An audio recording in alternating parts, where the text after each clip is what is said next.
All right.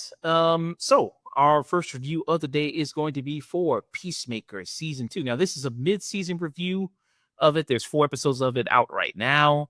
And when the series is done, it's only 8 episodes for the season. So when that's all done, we'll come back and do a full season review of it. So this is just like a mid-season thoughts on it, what we think of it so far, how it compares to season 1. So what's happening in season 2 of Peacemaker? Well, after the events of the first season there, he saved the world from an alien invasion, him and his crew there. Now he's kind of trying to find places like, hey, listen, I want to be a full-fledged hero. You see here, he's trying to audition to be part of the Justice Gang there. You got cameos from Hawkgirl there, and you got cameos from Guy Gardner and Green Lantern, who we just saw in Superman. And then apparently from James Gunn, he says that this season 2 of Peacemaker will lead into the sequel for Superman, Man of Tomorrow. So there are things here that will lead up into that. I'll be interested to get your thoughts as far as to what you think about that.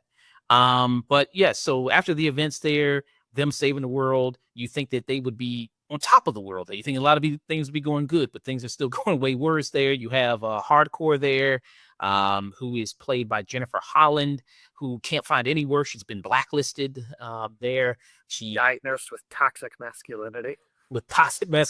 There. She's getting drunk every night and getting into fights at bars to just do something. You also have Danielle Briscoe, who plays Adebayo, who she's also out of work there. She's also been blacklisted. She's trying to find something. Her thing is like, what if I start up a private investigation firm there? And they do a funny joke about that, about the magazine she finally gets into is like, 12 people that read it, like literally only 12 people that actually buy a subscription to it. And then you also have at least Economos. He's still valuable. He's still doing something. He still has a job. He's still an agent for Argus there. You still have that who's played by Steve Agee there, who they keep saying like he's a pretty big guy. I don't know exactly how tall he is, but they had him next to Super David Cornsweet. It's like, wow, he's a big guy. I mean, he looked 7 feet tall. Yeah, I was trying to see what his height is. He looked like a pretty big guy. And you may say, well, why is all this happening? So this is obviously spoilers if you haven't seen season 1, and we're going to talk about spoilers for season 2. Is that they expose what Argus was doing. They expose what Amanda Waller was doing. Adebayo, who's the daughter, we find out, of Amanda Waller, she came out, did a press conference there, exposed all the dirty dealings there. So that's why a lot of these people are in the position that they're in, being blacklisted, trying to find work. Also, there's also, the will they, won't they kind of going on with Chris, who's John Cena, of course, Peacemaker there. Are they going to get together? Are they not going to get together? That's still up in the air. And he's been kind of also soaking his kind of sorrows there, not finding work as a hero, getting drunk, having bisexual orgies there, as we see in the what was the first episode, the second episode that happened? That was just the first one. Just the first one there. Even Game of Thrones didn't get things that often that fast. I mean, at least they let you settle in for at least a couple episodes in the season before they did something like that. But just the first episode of the incest was in the first episode of Game of Thrones. True, that was there. I feel like that's as extreme as the entire. But yeah, so you got that. But so yeah, he just, and then he gets drunk there. He gets drunk and decides to go to a parallel dimension. Never get drunk and go to a parallel dimension, as we learn in this. And then he finds himself happier in this parallel dimension. He finds an alternate version of himself where he has his brother who's still alive, his father's still alive. It seems like this peaceful utopia there, but there's some people going like, oh, this is a little too peaceful. A little too nice. Something's all. The other shoe has not quite dropped on that reveal yet, but I think we're right about there. And I'm sure you already have thoughts about it, but I feel like we all know what that other shoe is going to be. Yeah. And then on top of all this, what he's got going on with, not finding work, with, him trying to figure out, is he going to, be able to be with Hardcore? He's also got Rick Flag Sr., who's Frank Grillo in this, who people maybe first saw as a cartoon. He's animated. He was in Creature Commandos. And then also people saw him live action there in the Superman film. So I know this is because he was in another movie and they couldn't dye his hair in live action to get him to look exactly like the cartoon. So they just kind of let it go. But seeing the photo on his desk of him with his son every time, I'm like, man, you guys are the same age. Well, I mean, Frank Grillo, I mean, looks good. I mean, he's like 60 years old. So he looks really great. I don't know what he's doing, but hey, I want some of that. I mean, so yeah, so you got Frank Grillo Sr. there, who now is the director of Argus. That whole mission in Maltese there, I think it was the country they were in. Corto. They mentioned Corto Maltese, which was the 2021 Suicide Squad movie, and then they also mention I'm drawing a blank on the name, but they also mentioned the fictional country where Pakolistan, where the Creature Commandos takes place. Okay. Yeah. So now that he's the director of Argus, he knows all those things were covered up of what actually happened. So now that he's the director there, taking over for Amanda Waller, he knows that Chris killed his son. And this Rick Flag Jr., who is played by Joel Kinnaman, who Joel Kinnaman does come back in this. You know, you see the alternate dimension version of Rick Flag there. So all those things are kind of coming ahead there for Chris and the team there. What are your thoughts, Sage, on this season 2? Well, first of all, the Justice League were never in this show. I love the way it starts and the way that they just are like, hey, here's what's canon, here's what's not, get over it, moving on. Like it's such a nice, simple thing. I feel like Marvel could really learn a lesson from that, where they're like jumping all over the place to try and make like everything that's ever happened canon, even if everybody agreed it was a bad choice. Here, James Gunn is very ready to just be like, did I make that? Yes. Does it matter? No. Get rid of it. Like I love that attitude. Just going into the reset. So I think they do a really good job in the beginning of the show of just going like, don't worry about this stuff. Worry about this stuff. It doesn't need to be that complicated. And in general, I think this show is proving already that James Gunn's DC is handling multiverse concepts better than Marvel. Because I feel like with Marvel, when you introduce it, it's very messy. It doesn't have a lot of structure to it, even though they're kind of building a structure at the same time. And then here, I feel like it's so about what is being done with the character that the lore of the multiverse doesn't actually matter so much. It's really just about how it reflects on his character, which is how you need to tell a story like that. Otherwise, you're going to make it seem like things don't matter and people could just be replaced with carbon copies of themselves. So I think that's off to a strong start. I was a little iffy leading up to the show about them jumping into the idea of having an alternate universe so early when it's like, oh, this is only like the third real entry in the DCU. That's really quick to drop multiverse stories. But I think how they're executing it has totally made my concerns go away. I really don't think it's a problem anymore. And then yeah, I mean, just so far, I think these character arcs are all really, really interesting, and I think they're great jumping off points from the first season. But I do also feel like this season is like the first season was very raunchy and then over the top and kind of zany in that James Gunn way. But I feel like this story, and I feel like it's hinging on a greater element of science fiction because of the alternate reality element of it. I feel like this season is right off the bat deeper in a character study sense and also just more kind of strange and out there just in the ideas that they're playing with. Mm, okay. And that was also, like I said, people are, some people are multiversed out to parallel dimension out there, what Marvel's done. And then also you have other things that have come out in media about alternate dimensions and parallel universes there. 8 seasons of Rick and Morty at this point, right? And everything everywhere all at once. I mean, it's just, the multiverse is a big concept now. I think most people kind of get it with that. But I think, like you said, I think they do something good with it in terms of that, of like, it's more about not just like, hey, this is a chance to see this actor back as his character, like Joel Kinnaman back as Rick Flag, but also I think to, more to explore Chris's character, have him kind of process things. Here, like I said, in this world there, he's respected by people. People love him. He's got fans everywhere. Women are flashing him, kids are crying. I mean, it's just a great reality for him. In this reality, he's got Hardcore, who, even though she kind of is in a situationship with Rick Flag Jr. there. She still has feelings for Chris, so he's trying to, that kind of gives him more motivation to go back to this world. So there's also that. And then the other shoe that you're talking about being dropped, a lot of people, that's the thing with being on the internet, and a lot of people speculating and throwing out theories and go like, oh, I think it's this, is that. It's a popular theory going around that this dimension that he's in is actually Earth X, which is the Nazi dimension there for DC, which got shown in the, I don't remember if it was just an episode of Supergirl or the crossover event. I think it was. It was one of the crossovers they did, but that was a great example of what not to do with the multiverse, where it was just all the same actors showing up in a different costume and going, "Oh, hey, this person's here." Yeah, so that had like Nazi and Supergirl and everything like that in it. So they showed that there. So that's people's like that's the other shoe that's gonna be dropped there with that. Do you think because everybody's talking about it, because everybody's saying it's gonna be the thing, that it's too predictable, you think, or Um, I can definitely see how it could come across that way, but I also think sometimes things are predictable because it's what makes sense for the story being told. So I don't know if it's gonna be.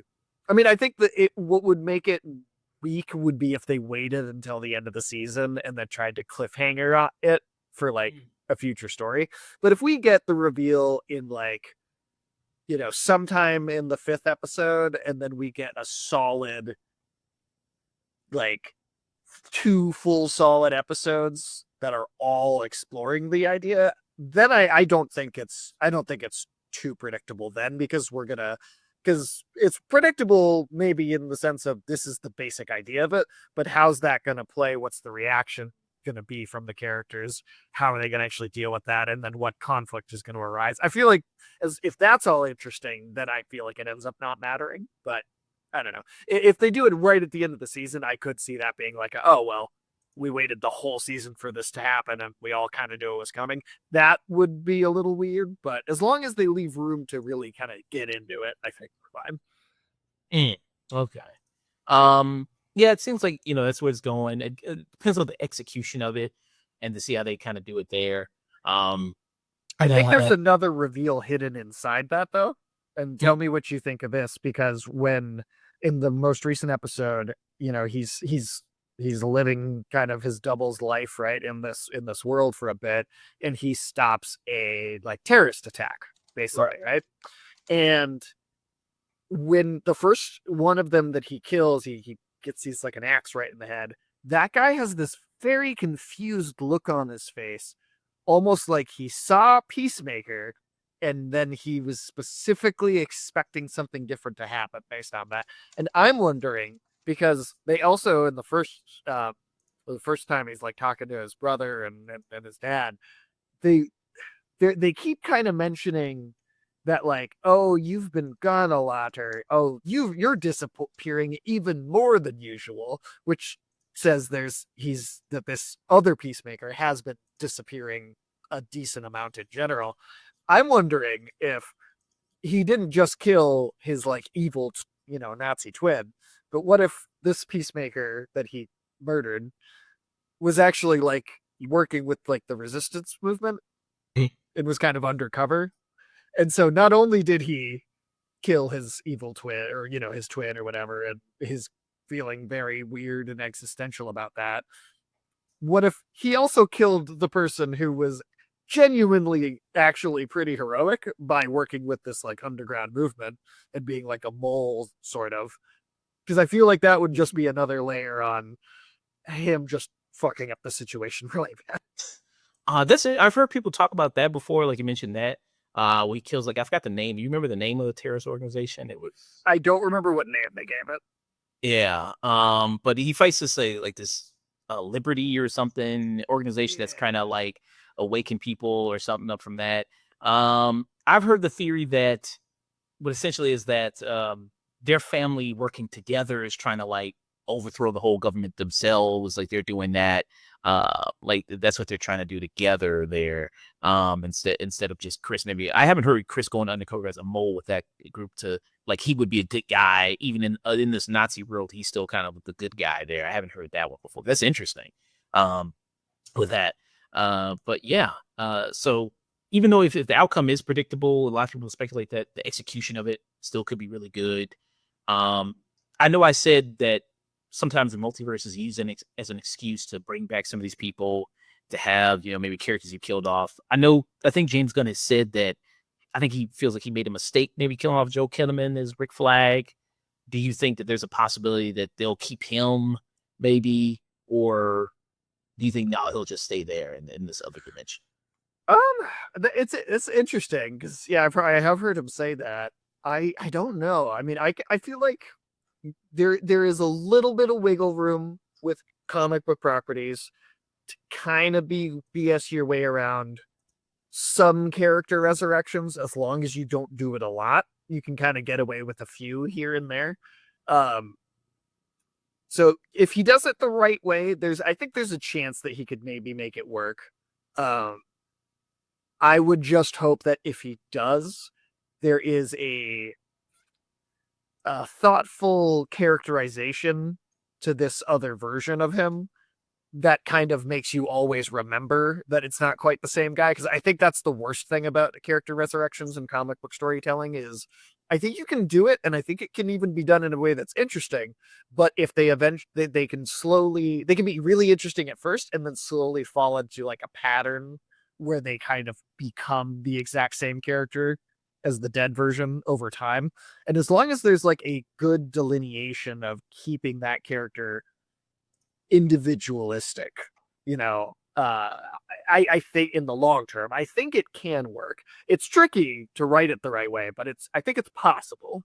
But we'll see. I do think though that having him, and I know this was a flashback in the main universe, not the Rick Flag in the alternate universe, but the flashback that started that episode with him sleeping with Harcourt before the Corto Maltese mission of the Suicide Squad movie. That was within the main universe. So that adds this, I think, really interesting dimension by having Joel Kinnaman back, even if it's just for a flashback, to why Harcourt is so standoffish with Chris and keeps pushing him away, and like that adds a really interesting dynamic to that whole relationship as well. Yeah. Which is something that I don't think we really got hints of before. Like that, did we kind of get a little bit of that in season one there that she knew? I think she knew him. I do, yeah, she knew him, but because she was also, I mean, I know Steve Agee was, but was she also in the room with everybody, like the technicians in the 2021 Suicide Squad movie? Or did she not show up until the first episode of Peacemaker season one? I'll Google that. I'll see if she was a part of the cast in that. I'll see there because I cannot remember with that there. But yeah, so that adds a new dimension of things there with the fact that that's the reason maybe she knows that he killed her, and she's had to kind of work with him, and then now working with him after season one, forming this kind of bond, this friendship there. The group is called the 11th Street Kids, that they have like a group chat, that they haven't got going on there. So it makes me think, yeah, you kind of get that kind of reasoning there with it. It feels like she has like pangs of love and also genuine like hatred at the same time, and she just doesn't know how to deal with feeling both of those things at once. Okay, so she was in it. So it says here, yeah, Okay. I'm looking here. Yes, so Steve Agee was in it as John Economos. And then also you had Jennifer Holly as Millie Cross. Okay, so they were in it. Okay. Okay, so yeah, she would have been there for that whole mission and everything. I mean, I'm sure James Gunn hadn't thought of that story beat yet at the time, but it seems like a net organic evolution of things. Yeah. Speaking about some things you mentioned earlier that they retcon what happened season one, Justice League, obviously there's no more of that. So there in the lineup you had Superman and Supergirl, so she was also there, plus Hawkgirl and then Green Lantern. So that was, and Mr. Terrific's also there. So they retconned it where they were there at the end instead of Aquaman, the Flash, and Superman and Wonder Woman. I think Batman wasn't there. I don't think. He's like, I'm not even making a cameo in this thing. No, he's not making it. He couldn't take the bat plane over there. He's like, that's too far. But gas is just, plane fuel is just way too expensive nowadays. I can't go over that. Exactly. So they retcon that. another thing, it seems like the retcon was the whole origin of his tech.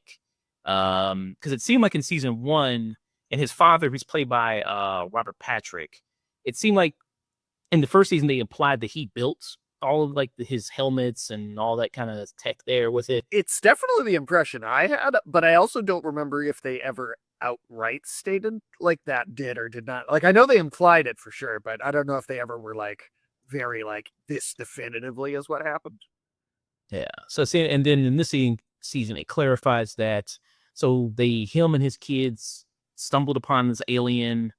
Then they shot the alien, and the alien looks like, I don't know, I forgot. It kind of looks like some kind of creature from maybe like it actually looks like Mr. Hansen actually from Superman. It kind of does. It kind of looks like that actually, but yeah, they have this alien, shoot and kill it, and then they discovered this thing that is able to have these portals, and then this portal opens up to all these other different dimensions and everything like that. This doorway that you can have it travel to all these different places. Then we see him do that in the show, and then so that's where the helmets were a part in that dimension. Yeah, I like it seems like maybe the tools within that like workstation make it easy for someone that maybe doesn't know what they're doing to like create something with it or at least kind of mold it maybe. But you don't, but like the actual like space and the devices themselves, it's like that stuff is there at least at some capacity. Yeah. So it seems like that's the thing they kind of changed there a little bit with that. Yeah, that seems like a retcon. And then that poor alien man. I mean, he was really freaked out there. I mean, especially if he was familiar with like any sort of Earth culture or American films, because if I saw Robert Patrick coming at me like that with that Deliverance mullet, I'd be terrified. Yeah, the mullet was, I think, the most scariest thing out of that whole thing. Actually. But yeah, so you saw that. So yeah, so it seems like they kind of retcon that. Any other kind of retcons you think from season 1? They kind of changed there. I mean, not that I can think of.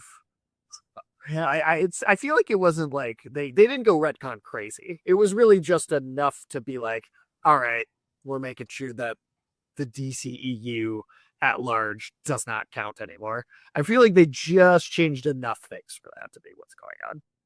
Mm, yeah. And then we spoke a lot about the older cast. They're coming back, returning this season. There's also some new people added to the cast in this season. So season 2, you have Tim Meadows who's in this, who's a Harvest agent there. He's my favorite addition. I love Tim Meadows. I feel like he is vastly underutilized in general. Every time he pops up in something, it is like he's usually the character that makes me laugh the hardest. That guy just has just the most delightful delivery on everything. Oh yeah, and people might know him. I mean, he was on SNL for a large number of years. He was also in Dewey Cox Walk Hard. He's incredible in that film too. He was also in Mean Girls. He was the principal in that movie. Yep. So people might remember him from doing things like that. But he's been in tons of guest roles, started things like that. Very funny guy. And he plays an agent of Argus. I guess his role is kind of to supervise Steve Aggie's character, Economos, because they know he has a personal connection to Chris and the team. So it's like, okay, we're sending you to basically supervise him and watch over him. Let's see if he can actually do this mission. Because Economos' whole job now just seems like just spying on Chris. That seems like his whole job. Pretty much, yeah. For Rick Flag, right? He's just forcing him to spend all his time doing this.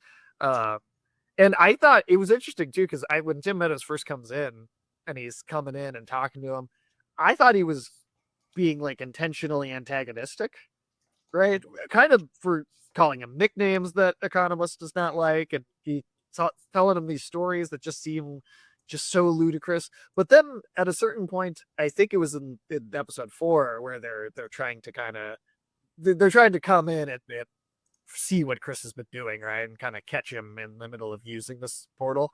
And when they're in there and they're arguing, Economos spits on Tim Meadows.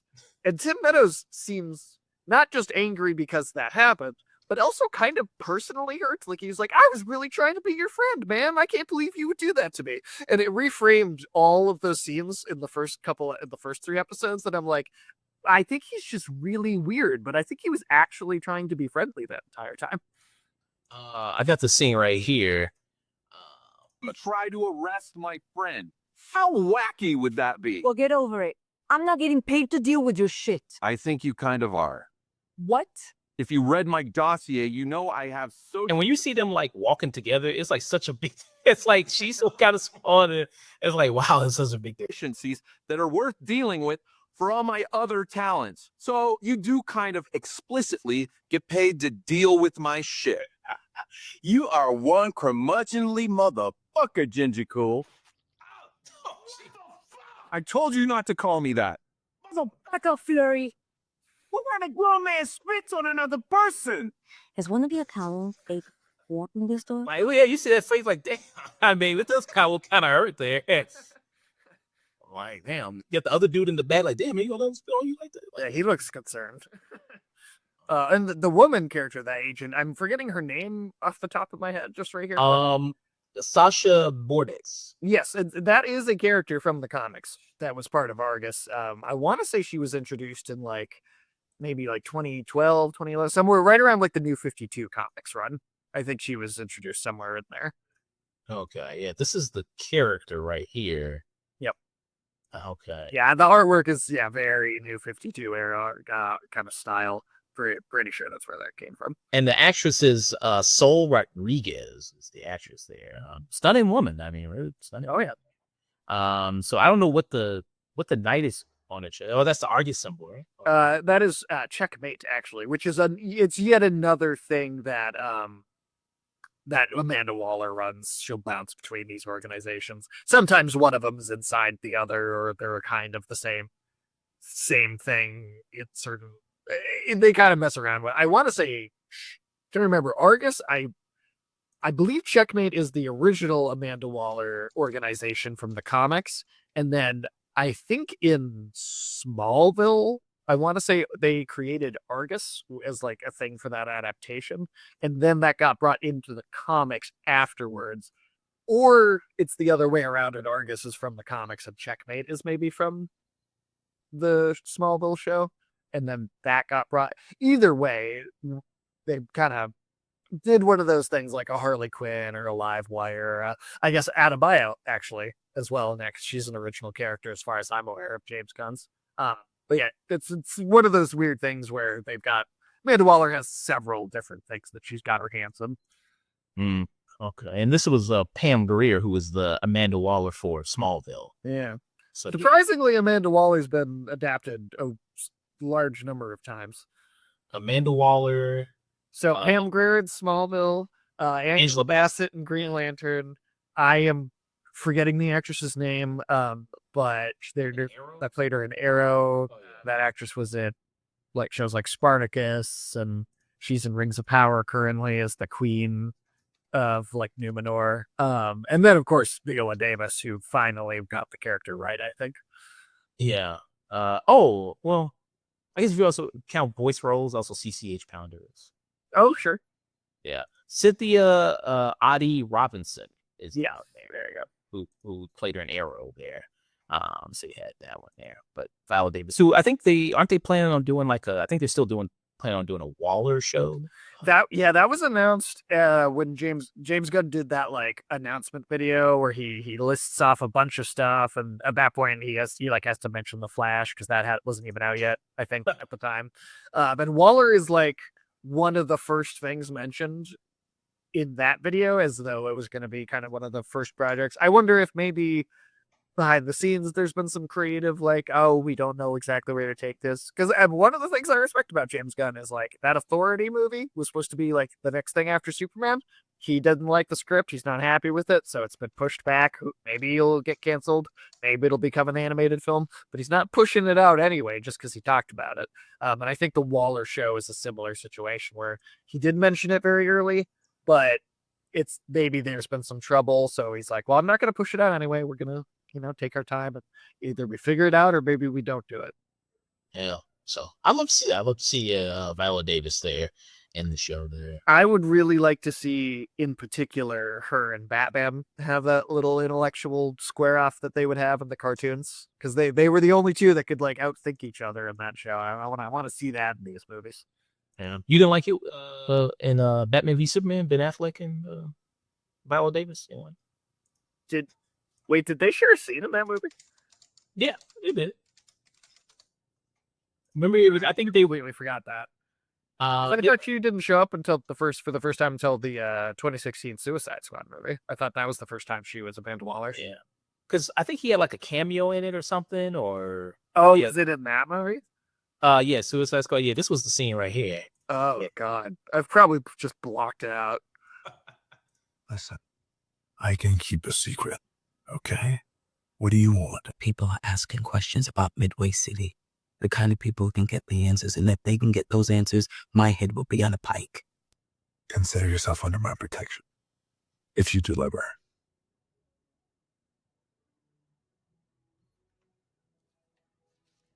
So this is kind of what you want, right? A little bit. A little bit, but this is also the only scene in the movie, right? I mean, it's a very quick little. Why, Mr. Wayne? Yeah. I mean, yeah, this is the only scene they can around. Only scene they have together. I think this was like the stinger or something. I think, or Okay.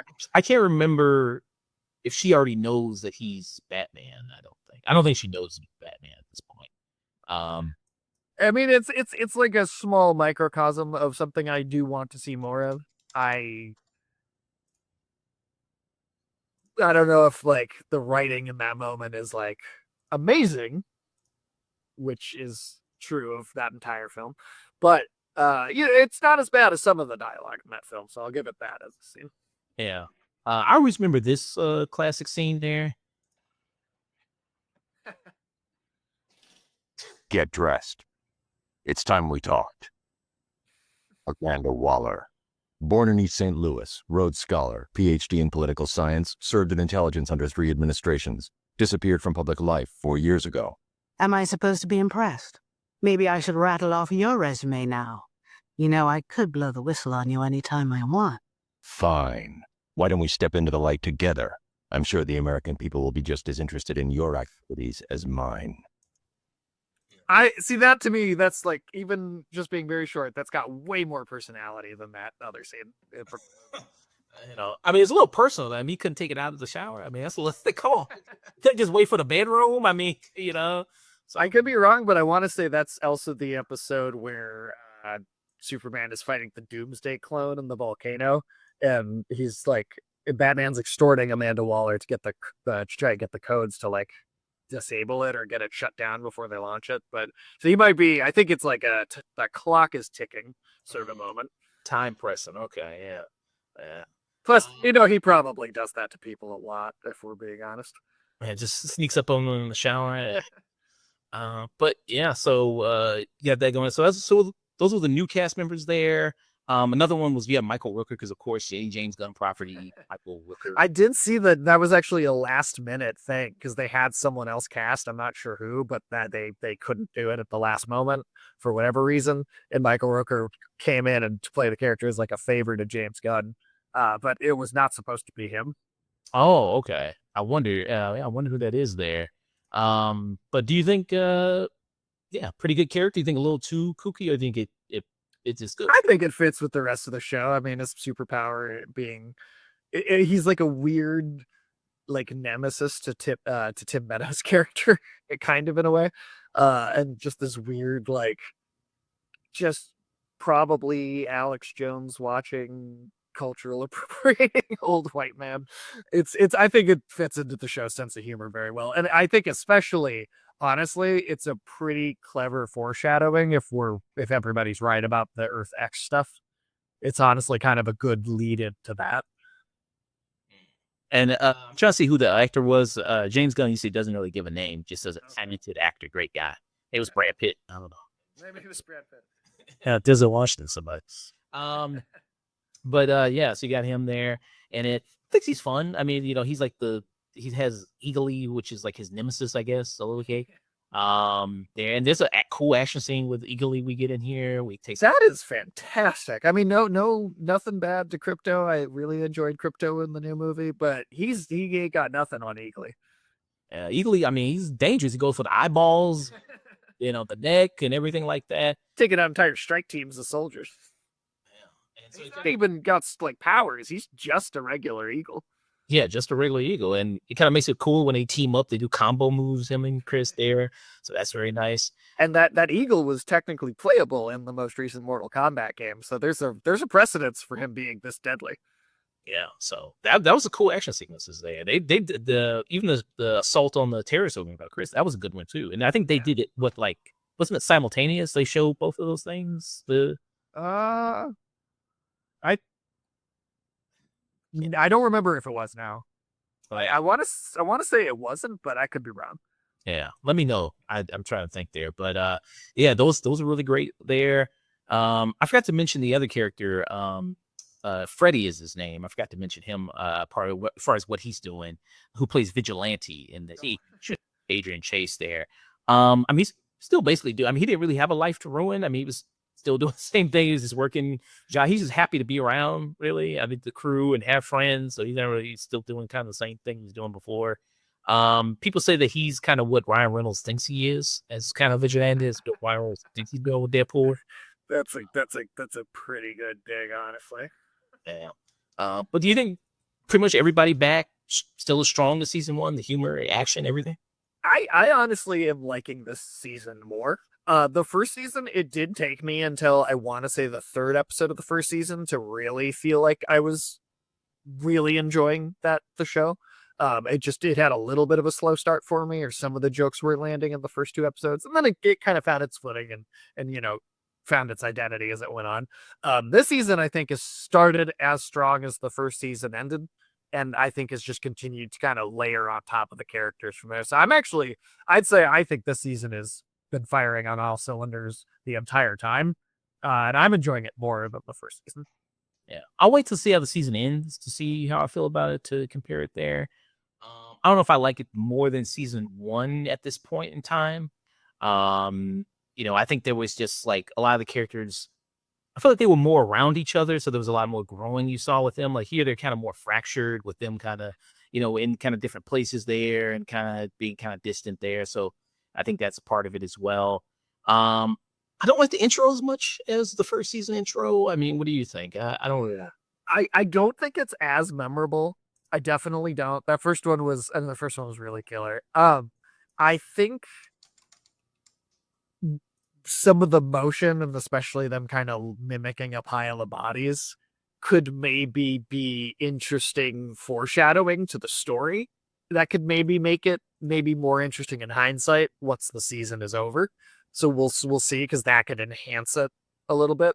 But yeah, I mean, I think the song, I don't think it's as fun and just like peppy maybe as a piece of music, but I still think it's a very entertaining moment or thing to start the show off with. But I think they're gonna have I mean, I guess I don't know how many seasons the show's gonna end up having, but even if it goes on for several years, it's gonna have a very hard time ever having one that's as good as that first one. So yeah, I don't want to like it as much there.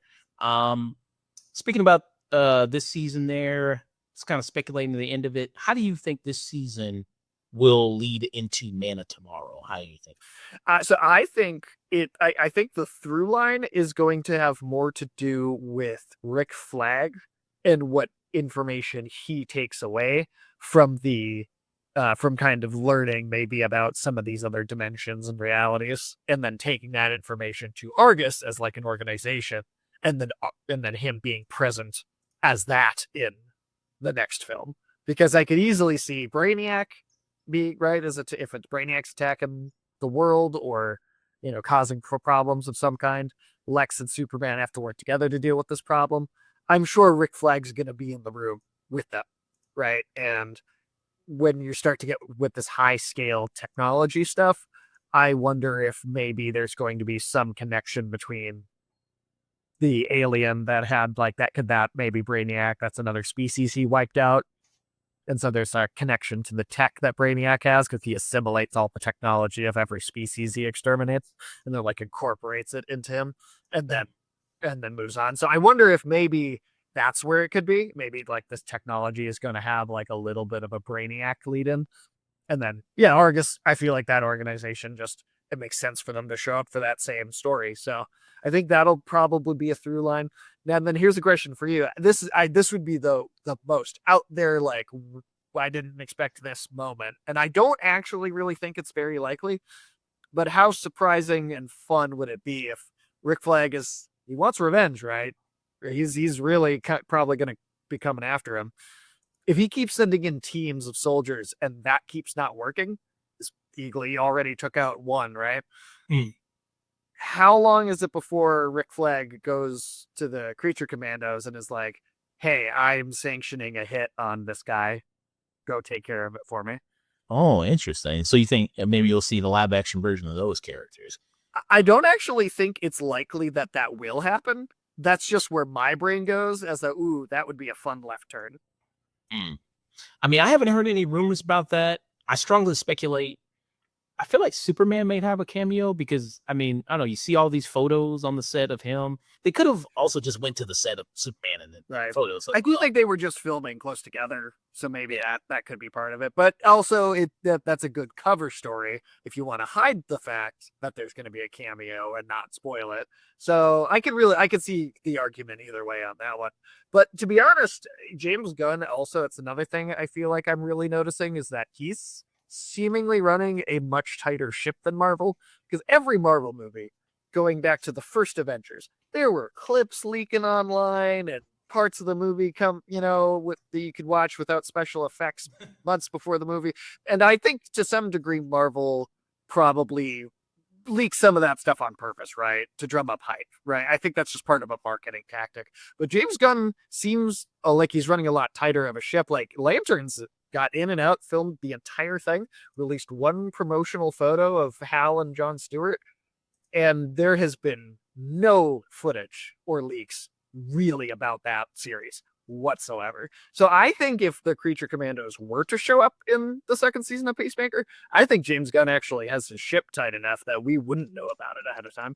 Yeah, what Creature Commando do you think would be good to see in live action? That would be the Bride would be the one I'd want to see the most, because that actress, the way the character's drawn in animation, it has that actress's cheekbones. Like they're clearly drawing it with her face in mind, so that they can put the makeup on her in live action.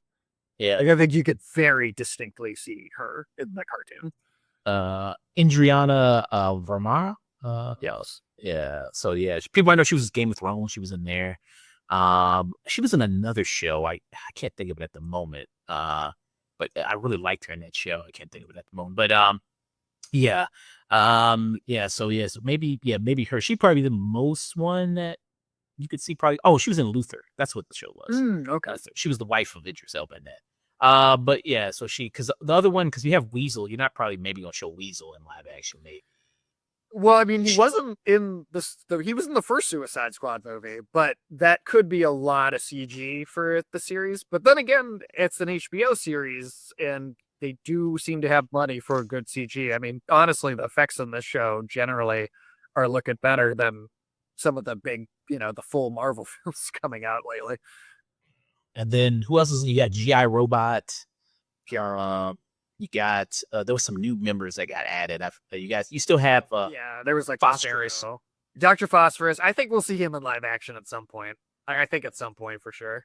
But I wouldn't be surprised if it was like a Brave and the Bold, or like they waited until Batman was a thing to really get into him. But yeah. Okay, I can see that's a good theory though. I like that. Yeah, but I mean, you see in the trailer, we haven't seen that yet. That he's got him like interrogating him, and he's slapping him around and everything like that. So we haven't gotten that yet. And there's also that shot of I don't know what's going on with like giant skulls walking on spider legs in lava in the background. Oh, we saw that in the first episode. Oh, did we? Because he opened the door and then I think. Oh, was that all it was? Yeah. Oh, okay. I may have literally blinked and missed it then. Yeah. All right, fair enough. We saw a little bit of that. So yeah, you say these 4 episodes are already better than season 1? I think they're better than the first half of season 1. Because like I said, the first season for me, it did take a couple episodes for the character dynamics to click and like kind of come together and really start working. So I really started liking the first season about the third, fourth episode. So I think the second season's got a better first half. We'll see how the second half goes, because the second half of the first season I think is really great. So okay. Yeah, I like this one. I don't know if I like it as much or more than season 1 at this point yet. I think I like season 1 still more at this point, halfway through. But I'm interested to see how they do things, how they close things out. Like I said, the other shoe, waiting for that to drop, that reveal to happen, and what that's kind of going to lead to there. I like kind of what the journey the characters are going through there, especially John Cena. I think this is maybe even more of an emotional character journey than he went on in the first season. So I do like that there with this. I do like the new additions to the cast. Tim Meadows is very funny. He's a good addition there. Having Frank Grillo on the show also is really good. And also like Soul Reed is there. I think she's really good in this too there. So I do like that as well. No rating for me. I'm just gonna wait till they said we're gonna just wait till it's all said and done with there. But I'm liking it. I'm enjoying it there. Some people are talking about, because I don't think the show viewership wise isn't doing the same as the Penguin. Why do you think that is? You think? So I mean, I think it's a couple things. I think one, just the tones of the shows. This is clearly upfront goofier, right? It's weirder. It is marketed as, you know, a follow-up to Superman and this more comic booky kind of zany universe, and it's also R-rated, and it's filthy and foul-mouthed, and it's gross sometimes. Penguin is R-rated, you know, very R-rated, and then, you know, is violent. But I also think Penguin just had this advantage of really feeling like a prestige drama, like a Sopranos or a Breaking Bad, or it had the slower and I just think a crime thriller that's very grounded and realistic just is going to have a bigger audience, right? Compared to this, that's, you know, eagle flying around fighting people, and you know, he's got that alien that he waves to, in his dimensional rift where he's going and meeting another version of himself in his band. You know, it's just, there's just a lot more comic book elements to Peacemaker. Penguin was, not only do I think it's an amazing show, but it's an amazing, just like normal show.